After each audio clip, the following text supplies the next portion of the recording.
예, 한판 브리핑 민동기 평론가와 함께하겠습니다. 어서 오십시오. 안녕하십니까? 예, 그리고 오늘 김성회 소장이 잠시 자리를 비워서 이동학 전 더불어민주당 최고위원 어서 오십시오. 반갑습니다. 예, 마치 그 고향에 오신 것 같으시죠? 네네네. 네, 편안합니다. 네. 네, 방송을 듣고 있는 김성회 소장이 굉장히 불안한 마음으로 듣고 계시리라 믿습니다. 진 교수님 굉장히 반가워하시더군요.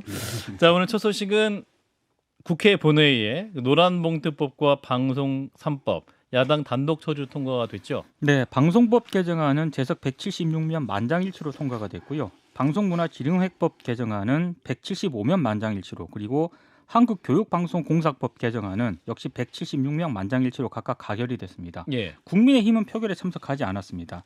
그리고 파업 노동자에 대한 지나친 손해배상을 제한하는 등의 내용을 담고 있는 노란봉투법도 국회 본회의에 상정이 됐고 본회의를 통과를 했습니다.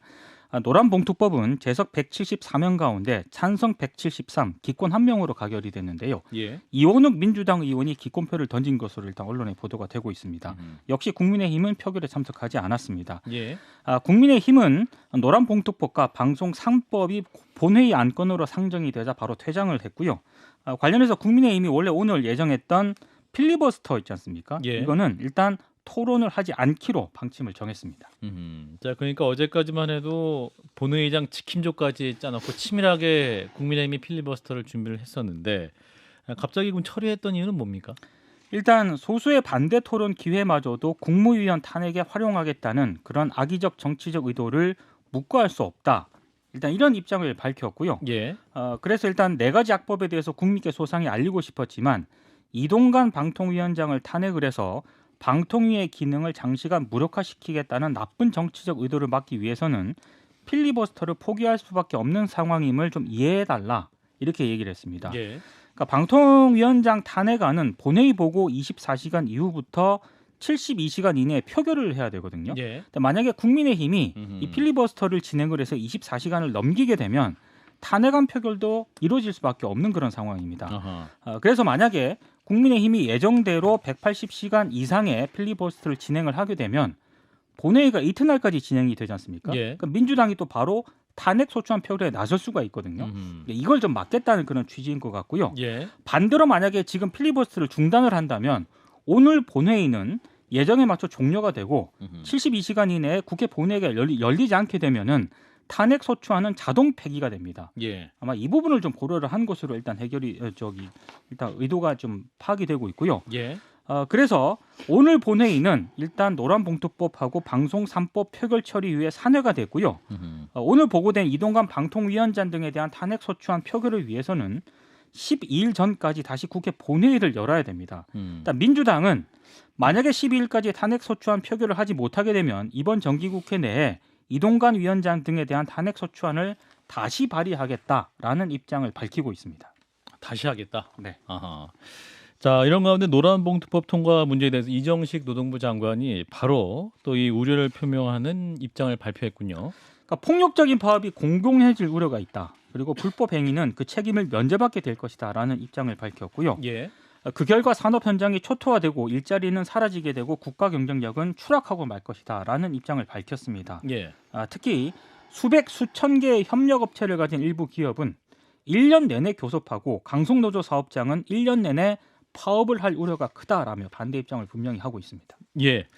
자, 일단 노란봉투법과 방송 3법 통과가 됐습니다. 어떻게 평가하시는 진 교수님부터 말씀 주시죠. 지금 국회에서 뭐 하는 건지 모르겠거든요. 규정들 꼼꼼히 뒤져가지고 이걸 어떻게 이용할지 이런 거 생각하는 것 같아요. 정쟁으로? 네, 정쟁으로. 사실 노란봉투법이나 방송 3법이나 사실 여야 합의를 통해서만 이게 제대로 갈 수가 있는 거거든요. 예. 노란봉투법 저는 원칙적으로 찬성하지만은 실제로 이게 실무적으로 적용하는데 굉장히 많은 문제점들이 발생할 수가 있습니다. 예. 그런 논의하는 과정 속에서 그런 부작용을 어떻게 줄일 것인가 이렇게 얘기를 해야 되고 정부 여당은 뭡니까 노동개혁을 갖다 화두로 던졌잖아요. 그 노동개혁이 이게 굉장히 중요한 부분이 하나거든요. 이거 해결하고 넘어가야 되거든요. 그런데 그냥 무조건 저지만 하고 이쪽에서 무조건 통과시키려고만 하고 예. 방송 3법 같은 경우도 마찬가지거든요. 정권만 바뀌면 그러니까 민주당에서 추진하는데 난 이해를 못 하겠는 게 자기들이 정권 잡고 있었을 때 했으면 아무 문제 없이 해결될 문제예요. 정권 빼앗기고 나니까 지금 이런 얘기를 하거든요. 근데 또 하나는 뭐냐면 어차피 노란봉투법이나 방송 3법이나 이렇게 통과를 시키게 되면 대통령이 제가 볼 때 100%거든요. 거부권? 거부권 행사해요. 근데 이게 도대체 뭐 하는 건지 모르겠거든요. 그러니까 이게 정말로 이들이 법의 통과를 바라는 건지 아니면 이걸 갖다 하나의 그 정쟁의 수단으로 활용하는 건지 이해를 못 하겠습니다. 저는 솔직히.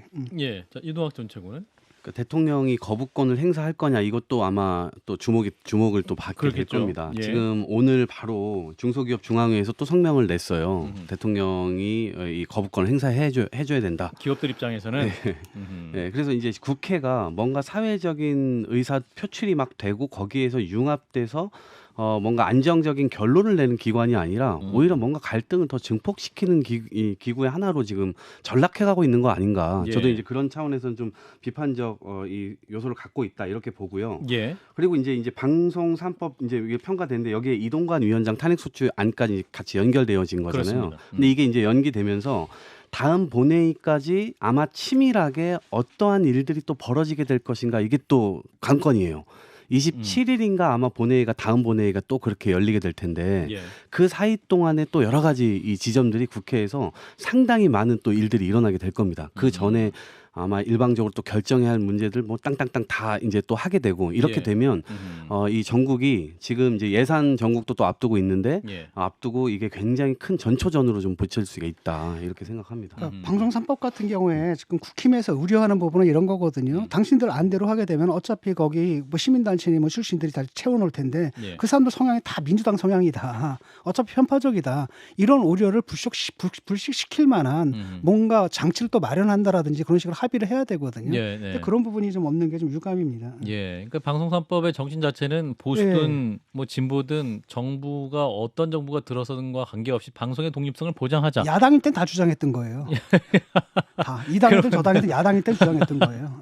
예, 그런 건데 이제 그런 취지에 맞는 법인 것이냐 뭐 이런 논쟁도 있을 수 있는데 이런 거 가지고 왜 싸우는지 그러니까 그 모르겠거든요. 고리를 끝내려면 지금 민주당이 야당일 때 주장하는 걸 여당일 때 국민의힘이 통과시키면 다음에 정부가 바뀌면 민주당이 꼼짝 못할 거 아닙니까? 예. 그렇게 그냥 생각하고 통과해야 되지 않을까요? 잠시 허너 의원을 또 만날 거기 때문에 그 부분 입장 한번 들어보겠습니다. 자기들도 못한 거 남한테 해달라고. 자, 이런 가운데 민주당은 이동관 방통위원장에 대한 탄핵 소추안을 발의를 했는데 자, 민동기 평론가 자세한 내용을 좀 짚어주실까요? 이동관 방통위원장하고 손준성, 이정섭 검사 등에 대한 탄핵 소추안을 당론으로 이미 그 본회의 전에 채택했죠. 당론으로 채택을 예. 했습니다. 예. 뭐 국무위원이라든가 검사 탄핵 의결 종족수는 국회 제적의원 과반수만 하면 되거든요. 예. 그래서 민주당 단독으로 처리가 가능합니다. 예. 이 탄핵 소추안에는 원래 방통위가 5인 합의제 기구잖아요. 예. 근데 후임 방통위원이 임명되지 않은 상황에서 지금 이동관 위원장하고 이상현 부위원장 2명 체제거든요. 예. 근데 이 두 사람이 주요 안건을 의결을 했다. 이게 방송법을 위반하는 것이다. 이게 민주당의 판단입니다. 예. 또 방통위가 가짜뉴스 근절을 이유로 방송사의 보도경위 자료 등을 요구를 했는데 이게 헌법상 언론 자유를 침해했다는 게 민주당의 판단인데요. 예. 이동관 위원장이 오늘 오후 국회에서 기자들에게 자신의 입장을 밝혔습니다.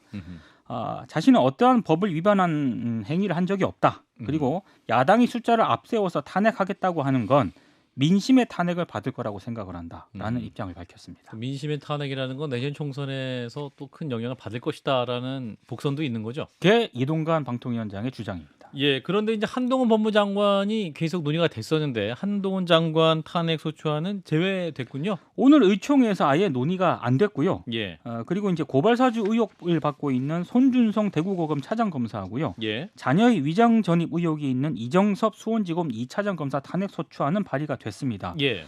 윤영덕 원내대변인이 기자들에게 잠깐 브리핑을 했는데 검사들은 위법한 범죄 혐의나 중대한 비위가 있는데도 처벌받지 않는 일이 다반사로 벌어졌다. 그래서 탄핵하는 게 마땅하다는 의견이 다수였다. 이런 입장을 밝혔고요. 예. 특히 국민의힘 김웅 의원 고발사주 의혹과 관련해서 이희동 검사가 불기소했거든요. 그리고 라임 사건 주범인 김봉현 전 스타모빌리티 회장으로부터 접대받은 의혹이 있는 이몽석 검사 같은 경우에도 민주당이 탄핵 소추를 고려했었는데 최종적으로 이들을 제외시켰습니다. 예. 자, 이런 가운데 이제 민주당이 은행의 초과 이익을 환수하는 이른바 횡재세 도입을 추진하기로 했다. 그 횡재에서 번 돈은 세금 더 내라. 그러니까 한마디로 은행들이 고금리로 과도한 불로소득을 누렸다. 그래서 이 가운데 일부를 금융 여건이 어려운 저소득층에 돌려줘야 한다. 이런 취지로 이제 도입을 추진을 한다는 겁니다. 예. 국내에서는 민주당이 지난해 정유기업을 대상으로 적용할 것을 주장을 했었는데 이게 입법으로 이어지진 않았거든요. 예. 그러니까 이번에는 은행권으로 일단 대상을 바꿨고요. 횡재세 도입을 실현하겠다는 그런 입장입니다. 김성죽 정책위 수석 부의장이 논의를 거쳐서 이달 당론 법안을 마련할 예정인 것으로 일단 보도가 되고 있는데요. 민주당은 정부 여당과 협상도 조금 자신하는 그런 분위기입니다. 왜냐하면 최근에 윤석열 대통령을 필두로 여당 인사들이 일제히 은행 때리기 발언을 하고 있지 않습니까? 이복현 금융감독원장도 강한 발언을 했었고. 그렇습니다. 이런 분위기상 큰 반발 없이 여당을 설득할 수 있다. 이런 예. 입장을 보이고 있고요. 예. 또 이와 함께 지하철 5호선 연장 예타 면제안도 당론으로 채택을 했습니다. 이거는 국민의힘이 추진하고 있는 이른바 메가서울, 김포시 서울 편입안에 대한 어떤 대응 차원으로 보이고요. 예. 현실성 낮은 편입안 대신에 시급한 교통 문제부터 해결하자 이런 취지로 보입니다. 자, 민주당 일단 이동관 방통위원장에 대한 탄핵 소추안 발의했고 이정섭 검사, 손준성 검사장에 대한 탄핵 소추안까지 발의를 했는데, 자, 진 교수님 어떻게 판단하십니까? 정당한 탄핵 요구일까? 쓸데없는 짓 하는 거죠. 아, 예, 1초도 쉬지 네. 않고 바로 말씀해 주셨어요. 네, 쓸데없는 짓 짓이다. 하는 거거든요. 탄핵이라는 절차는 굉장히 극단적인 절차고 아주 중대한 법률 위반이라 이런 게 있어야 되거든요. 예. 근데 민주당의 주장을 보게 되면 그게 위법이라는 민주당의 주장일 뿐이고요. 법에 대한 해석이고 법정에 가면 받아들여질 그 주장이 아니거든요. 헌재에 가서. 네. 절대 받아들일 수 없습니다. 예. 민주당도 알아요, 이거. 결국 기각될 거라는 거 알면서도 밀어붙이는 거거든요. 나는 그 제도 자체를 취지에 어긋나게 이런 식으로 이용하는 것에 대해서 굉장히 불만이 많고요. 그다음 검사들 같은 게 문제가 있으면 고소를 하거나 고발을 하거나 또는 징계를 받으면 되는 거지. 그냥 또 탄핵을 하거나. 그다음에 이놈의 검찰 개혁을 언제까지 할 겁니까, 도대체? 그러니까 민주당은 도대체 여기에 그냥 매어버린 것 같아요. 그러니까 하나의 세계관이 돼버린 거거든요. 이게 이 세상에 옛날에 악마로 가득한 것처럼 검찰이 지배하는 악마, 이런 식으로 결국은 자기 지지층들을 결집시키기 위한 이런 소재로 좀 사용하는 거거든요. 탄핵을. 예. 왜 몇 번째입니까? 그러니까 탄핵 성애자예요, 그냥 보면은. 이것 좀 이런 것 좀 안 했으면 좋겠습니다. 탄핵은 굉장히 극단적이고 정말로 중대한 법률과 헌법에 위반이 있었을 때 거기에 한정해서 특정한 사람만 해야 되는 거라는 거죠. 예. 쓸데없는 짓이다. 민주당도 말 안 되는 거 알고 있는데 추진하고 있다. 이게 마약 같아요. 약간 이 사람들이 금단 현상을. 그러니까 탄핵 안 하면 금단 현상이 오나 봐. 막 드르르 떨면서. 자, 이동학 전 최고께서 민주당 입장을 아니 이제 탄핵 알고 계셨습니까? 예, 탄핵이라고 하는 것은 탄핵, 예. 기본적으로는 이제 당연히 법률적으로 위헌 법률 심사나 뭐 이런 것들을 할 수도 있지만 이건 정치적 의미도 있는 것이거든요. 정치적 의미가 국회가 있다. 가진 권능을 아하. 가지고 견제를 하는 거예요. 아. 그래서 그 견제를 하는 것이고 민주당 이동관 방통위원장 같은 경우는 예, 마이크 가까이. 예. 명백한 위법 사실이 있는 거잖아요. 지금 예. 방통위 방심이 이거 연결되면 안 되는데 지금 연결되는 것이 이미 여야 이 국회에서 이게 공감대가 형성된 거고 이정섭 수원지검 2차장 검사도 자녀 위장 전입 이거 나온 거고. 근데 그동안 정치인을 털었던 검사들의 어떤 잣대로 보게 되면 이런 것들도 굉장히 스스로들은 다 그냥 용서가 되는 거 아닙니까? 자기들 스스로가. 그러다 보니까 이게 균형이 좀 안 맞다. 그럼 견제가 명확하게 돼야 되는 것이고 예. 손준성 이 차장 검사의 경우는 검사장의 경우는 완전 지금 이제 영정까지 했잖아요. 이분 이거 고발 사주에서 대선 때 굉장히 시끄러웠던 분인데 예. 텔레그램 이 캡처 사진까지 다 나왔고 그 증거들도 다 나왔었는데 예. 이러한 것들이 유야무야 그냥 지나가고 오히려 영전하는 것까지 된단 말이죠. 그러면 이렇게 그냥 무소불위로 검찰 권력을 놔둘 것은 아니고 그냥 지적할 건 지적하는 거죠. 그래서 이것이 탄핵이 통과되든 안 되든 민주당 입장에서는 이건 검찰들 너희들도 똑바로 정신 차리고 해야 된다. 왜 이렇게 너희들은 위법하고 이 법 밖에서 있는 거냐. 이러한 인식을 명확하게 줄 필요는 있다고 생각해요. 근데 위장 전입 의혹 이런 게 탄핵 사유가 됩니까? 이게 말이 안 되는 거고. 그다음에 손준성 씨 같은 경우에는 그때 이제 손준성 김은 무혐의 받았는데 그때 누가 털었습니까? 문재인 정권의 그 친문재인 정권 그 검사들이 털만큼 털었잖아요. 그러니까 기소를 못한 거예요. 근데 그런 걸 가지고 이제 그 들이대가지고 탄핵을 한다는 게 말이 됩니까? 예, 이동학 전 아니 최고. 친문재인 정권에 윤석열 검사장이 있었는데 검찰총장. 그것도 또 예. 아니죠. 그 당시에 앞뒤가 말이 안 되죠. 검찰총장은 그때 직무가 정지가 돼 있었어요. 그래가지고 그때 그 완장 찾던 그 친문 검사들 있지 않습니까? 나중에 다 그 법원의 심판을 받은 그 사람들이 했던 수사 아닙니까? 예. 자, 일단 여기까지 하고요. 자, 다음 주제 국민의힘 혁신이 주제로 넘겨가 보면 자, 인류한 혁신이가 오늘 3호 혁신안을 발표했는데 구체적인 내용이 있네요. 내년 4월 총선 비례대표 명부 당선권에요. 45세 미만 청년을 50% 할당하는 방안을 일단 건의를 하기로 했습니다. 또 당의 우세 지역구를 청년 전략 지역구로 선정을 해서 공개 오디션을 통해서 후보자를 선발하도록 했는데요. 예. 최한나 혁신위원이 회의 뒤에 결과 브리핑을 잠깐 했는데 예. 키워드는 청년은 우리의 미래다 이걸로 정했다라고 하고요. 아하. 능력 있는 청년들이 당에 와서 공정한 경쟁을 통해 확실한 실력을 보여주기를 바라는 마음에서 3가지 안건을 준비했다고 얘기를 했습니다. 첫 번째 안건은 당선권 가능한 순번에 비례대표 청년 50% 의무화를 하겠다라는 거고요. 두 번째는 당선 우세 지역에 청년 전략 지역구를 선정을 하겠다라는 겁니다. 예. 혁신위는 첫째와 둘째 방식 모두 공개 경쟁을 통해서 공정하게 선발을 할 것이라고 밝혔고요. 세 번째는 모든 정부 기구와 모든 지자체의 위원회에 청년위원회 일정 비율 참여를 의무화하겠다. 이걸 더 확대하겠다라는 방침을 밝혔습니다. 사무혁신하는 청년이군요. 그러니까 청년입니다. 청년. 예. 그래서 혁신위는 당정협의회를 통해서 시행규칙을 개정하도록 당에 요구를 할 것이라고 밝혔는데요. 예. 다만 그럼 어느 지역이 우세 지역이냐 이게 이제 논란이 되지 않습니까? 영남. 예, 혁신위는 일단 선정 강남. 기준을 예. 특정하진 않았다라고 특정하지 밝혔고요. 않았다. 다만 통상적으로 보수 진영이 우세한 지역인 영남이라든가 예. 뭐 서울 강남권 등을 고려했을 것이라는 게 언론들의 분석입니다. 특히 뭐 구체적인 지역구 선정이라든가 예. 이 지역구 선정과 관련된 숫자 기준은 공천관리위원회라든가 총선 기획단에서 결정할 예정이라는 게 김경진 혁신위원회 얘기입니다. 예. 1호 안건이 이제 당화합 대사면이었고 2호 안건이 정치인의 희생이었다면 네. 3호 안건은 청년이 청년입니다. 됐군요. 자, 사무혁신은 어떻게 보셨어요? 진 작가님부터. 이게 사무혁신의 핵심은 바로 뭐냐면은 이제 그거거든요.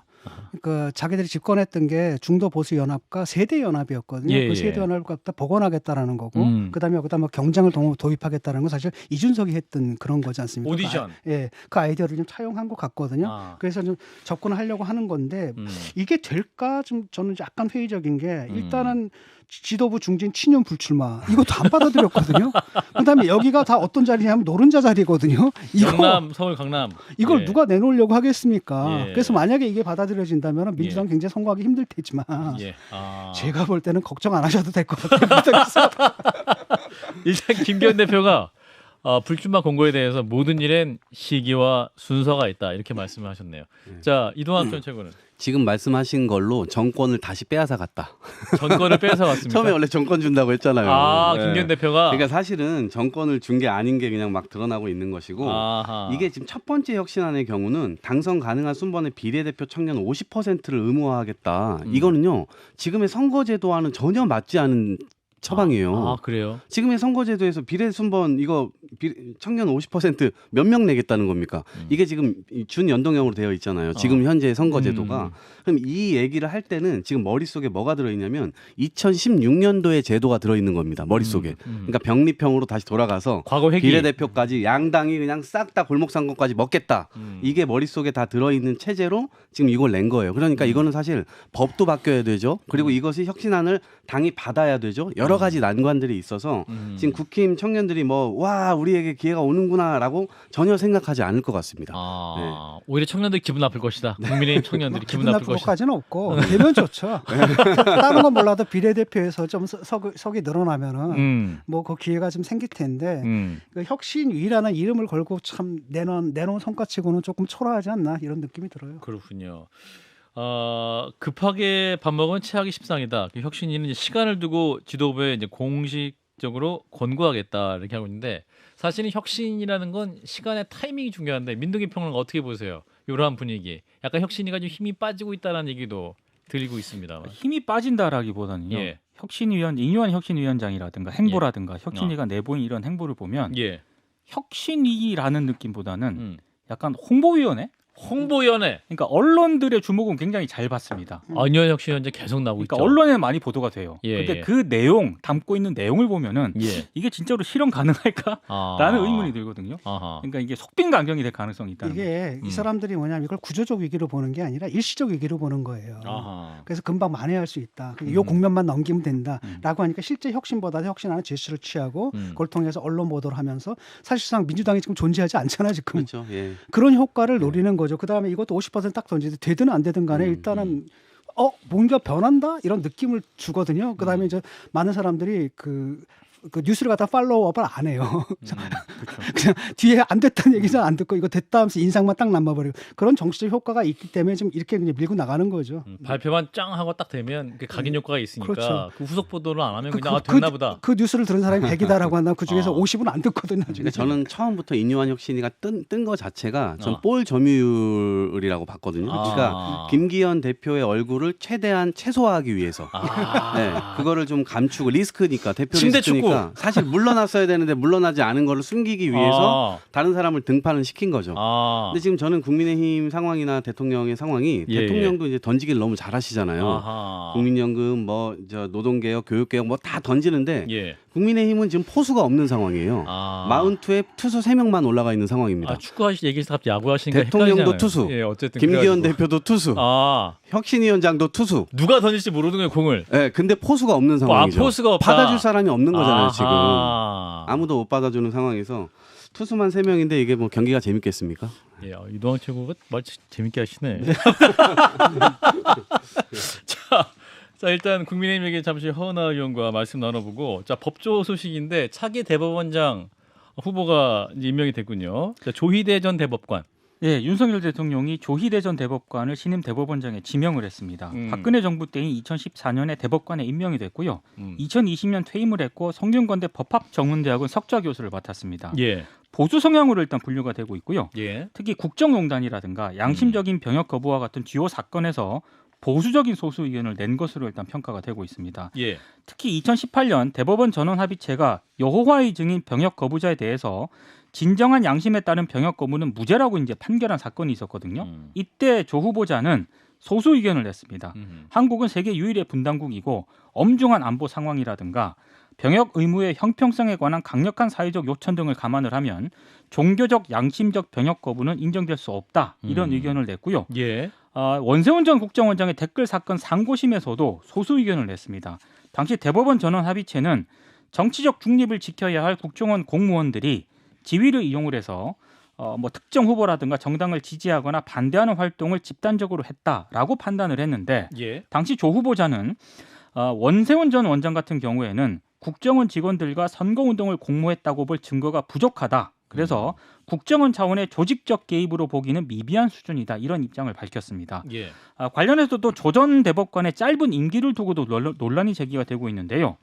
만약에 조 전 대법관이 대법원장에 임명이 되면 대법원장 정년이 70세거든요. 이 규정에 따라서 임기 6년이 아니라 3년 반 동안만 사법부 수장을 맡게 됩니다. 대법원 임기가 원래는 6년인데 그렇습니다. 그러니까 이제 그 나이에 걸려서 3년 네. 반밖에 못 한다. 근데 헌법재판소장으로 지명이 돼서 13일 국회 인사청문회를 앞두고 있는 이종석 헌법재판소장 후보자도 예. 이게 임명이 되면은 11개월 정도 임기를 맡게 되거든요. 그러니까 대법원장하고 헌법재판소장이 예. 모두 임기를 지금 제대로 나이 때문에. 나이 때문에 아. 이게 뭐냐 이런 논란이 진 교수님이 이렇게 호통하게 웃는 경우가 굉장히 드문데 진짜 인물이 없는 거예요. 인물이 없는 굉장히 것이다. 이례적인 쉽게 상황이에요. 굉장히 말하면 이례적이네. 약간 국민의힘 지지층이 옛날에는 6070이었잖아요. 그 전에는 사실 5060이었거든요. 5060에서 6070이 됐다가 지금 7080이 된 거예요. 그런 것들이 이제 여파가 노래방 이렇게 간판에 맞는 것. 이렇게 왜냐하면 자기 혁신 내지는 그 당을 젊게 하는데 좀 실패했다는 걸 좀 보여주는 것 같고 저는 이분 같은 경우에 본인이 한 평생 중도의 길을 걷고자 노력했다는 말을 들었는데 조희대 전 대법관. 글쎄 근데 노력은 했지만 그 중도의 길을 걷진 못한 것 같은데 왜냐하면 이 인식이 너무 수구적이에요. 그 양심적 병역 거부 이런 거 세계적으로 다 인정되는 건데 이거 가지고 분단 현실 뭐 있다 얘기하고 있고 그다음에 또 국정원 그것도 사실 댓글 조작한 거 아닙니까? 규모가 크든 적든 간에 예. 말이 안 되는 건데 그것도 이상하게 판단을 하고 특히 그 성추행 문제 있지 않습니까? 성폭행 관련 판단 이런 것들 보게 되면 굉장히 남성주의적이거든요. 그래서 이분은 본인은 뭐 중도의 길을 걷고자 했다라고 하지만 제가 볼 땐 가재미거든요. 이 가재미가 볼 땐 중간에 있는 사람이 왼쪽으로 보이는 거죠. 자기가 중간으로 보이는 거고. 그래서 예. 조금 걱정됩니다. 왜냐하면 보수 정권이니까 보수적인 인물을 갖다가 임명할 임명할 수 수 있죠. 있어요. 근데 이건 뭐 이건 보수라고 해야 되나? 이거는 좀 세계적인 추세에서 좀 동떨어져 있고 좀 너무 시대착오적이다는 느낌이 좀 들어요. 인식 자체가. 예, 지금 일단 우려를 담아서 말씀 주셨고, 자 이동학 전 최고. 저는 이분이 이제 소수 의견을 많이 냈다고 해서 예. 진짜 와 소심파시구나. 미스터 소수 의견. 네, 이렇게 생각을 했었는데 이게 내용을 보게 되니까 아까 아. 이제 병역거부 얘기하니까 거의 그거는 9대 4에서 이제 4쪽을 맡으신 거고 예. 그다음에 그 밑에 있었던 거는 뭐냐 전원 합의체에서 정치적 중립 지켜야 할 공무원들 그 아까 국정원의 예. 개입 11대 2. 11대 2에서 2를 맡으신 거잖아요. 아, 그렇죠, 그렇죠. 그러니까 이게 그러면 이건 소심파라고 하기보다는 진짜 뭔가 어떻게 보면 사회적인 어떤 컨센서스가 이루어지는 것에 아예 밖에 계신 분 아닌가 그렇죠. 이런 생각이 하나 들고 이분 임명권자 이게 두 번째 지금 임명 이게 예. 그 내놓은 거잖아요 예, 대통령께서 예. 그러면 국가를 이끌어갈 역량이 과연 있는가 이게 윤석열 대통령뿐만 아니라 국민의힘 대한민국의 보수 세력이라고 하는 데가 과연 국가를 이끌어갈 역량 있는 인물들을 적재적소에 쓸 수 있는 인재풀. 예 이걸 갖고 있나 이게 지금 다 드러나고 있는 거다 지금. 아니 예. 이게 민주당에 진짜 뭡니까 몬채 피하려다 몬채 만난 거예요 지금. 또 죄송한 마음이 예. 또 드네요 국민들께. 있어요. 알겠습니다. 일단 여기까지 하겠습니다. 자 오늘 뉴스 브리핑은 민동기 평론가와 함께했습니다. 고맙습니다. 고맙습니다. 좋아요, 구독. 알림 설정.